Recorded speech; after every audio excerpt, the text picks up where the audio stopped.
గత కొద్ది రోజుల నుంచి ఆసుపత్రుల్లో వసతులు లేవని, లేకపోతే ఎమర్జెన్సీ వార్డులో సరిగ్గా చూడట్లేదని, సరిగ్గా తీసుకోవట్లేదని ఇలాంటి అనేక రకాలుగా పేపర్లో రావడం జరిగింది ఈ మధ్య కాలంలో.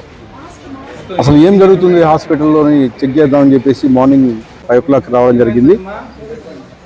మార్నింగ్ కనీసం నైట్ కానీ నేను ఎవరికే కానీ చెప్పలేదు. పొద్దున్నే 5 o'clockకి సూపరింటెండెంట్ గారు ఫోన్ చేస్తే సూపరింటెండెంట్ గారు కానీ రావడం జరిగింది. ఇద్దరం కలిసి పొద్దున్న నుంచి ఇప్పటి వరకు దాదాపు 1.5 hours 2 hours మొత్తం హాస్పిటల్ మొత్తం తిరిగి చూసాం. పబ్లిక్ ఒపీనియన్ తీసుకున్నాం.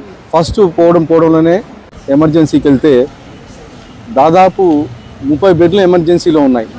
కానీ గత వారంలో ఒక పేపర్ రాసింది ఎమర్జెన్సీలో ఎవరు పట్టించుకోవట్లేదు, ఎమర్జెన్సీలో చూడట్లేదని. కానీ ఈరోజు ఎమర్జెన్సీలో 30 మందిని ఆల్మోస్ట్ వాళ్ళందరూ ఒపీనియన్ తీసుకున్నాను ఆయన. సార్ వస్తానే ఇమ్మీడియట్గా జాయిన్ చేసుకున్నారు, 5 నిమిషాల లోపలే మమ్మల్ని జాయిన్ చేసుకున్నారు, మాకు కావాల్సిన వైద్య సదుపాయాలు కానీ ఇమ్మీడియట్గా అందించడం చేశారని చెప్పేసి 30 మందిని ఎంక్వైరీ చేస్తే ఒక్కరికి కానీ నెగిటివ్ ఫీడ్బ్యాక్ రాలేదు. ఎక్కడో రాయదుర్గం నుంచి, ఎక్కడో తనకల నుంచి, ఎక్కడో హిందూపూర్ అవతల నుంచి వచ్చాము సార్.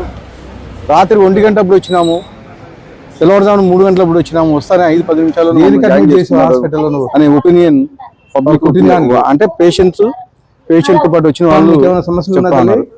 అలాగే మిగతా వార్డులో కానీ విజిట్ చేయడం జరిగింది. అంటే నేను అనుకోని వచ్చిన ఒపీనియన్ ఒకటి, ఇక్కడికి వచ్చిన తర్వాత ఎవరు ఒపీనియన్ తీసుకున్నా బ్రహ్మాండాన్ని చూస్తున్నారు సార్.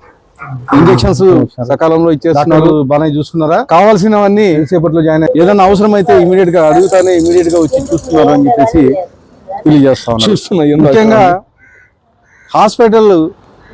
హాస్పిటల్కి హిందూపూర్ నుంచి, పెనుగొండ నుంచి, ఇటు రాయదుర్గం నుంచి, ఇటేమో గుత్తి అవతల నుంచి, గుత్తి అవతల నుంచి, తర్వాత కదిరి అవతల నుంచి కానీ కళ్యాణదుర్గం చాలా మంది బయట పేషెంట్లు రావడం జరుగుతూ ఉంది.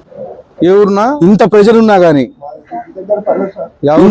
ఇంత ఒత్తిడి ఉన్నా కానీ మామూలుగా 560 బెడెడ్ హాస్పిటల్ కానీ రోజుకు 1200 పైగా ఈరోజు ఇన్పేషెంట్లను చేర్చుకున్నాను. దాదాపు 2500 నుంచి 3000 ఇంత ఇబ్బంది ఉన్నా కానీ మా డాక్టర్, మా సూపరింటెండెంట్ గారు ఎక్కడ ఇబ్బంది లేకుండా, ఇబ్బంది లేకుండా బ్రహ్మాండంగా చూస్తున్నారు. అలాగే ఇవే కాకుండా శానిటేషన్ చెక్ చేయడం జరిగింది.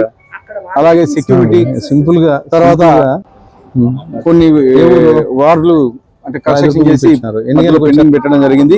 ఇవన్నీ మా హెల్త్ మినిస్టర్ సత్యకుమార్ యాదవ్ గారి దృష్టికి తీసుకెళ్లి ఏవైతే ఇంకా వర్క్స్ జరగాల్సి ఉన్నాయో అక్కడక్కడ అంటే పెండింగ్ ఉండే వర్క్స్ అవి కానీ చేయించే విధంగా కృషి చేస్తానని చెప్పి తెలియజేస్తాను.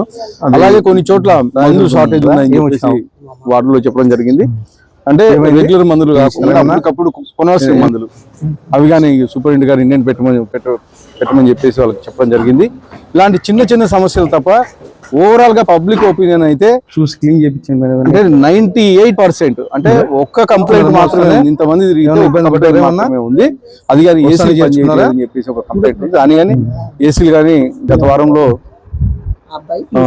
కలెక్టర్ మేమంతా మీటింగ్ పెట్టినప్పుడు కలెక్టర్ గారు కానీ టెండర్ కి కాల్ఫర్ చేయమని చెప్పి చెప్పడం జరిగింది. అవి కానీ ఈ వారంలోనే టెండర్ కాల్ఫర్ చేసి ఏసీ కానీ రిపేర్ అయ్యేట్టుగా చూస్తామని చెప్పి తెలియజేస్తూ, మొత్తానికి అంటే మన ప్రభుత్వ ఆసుపత్రి బ్రహ్మాండంగా ఉందని చెప్పేసి తెలియజేస్తాం.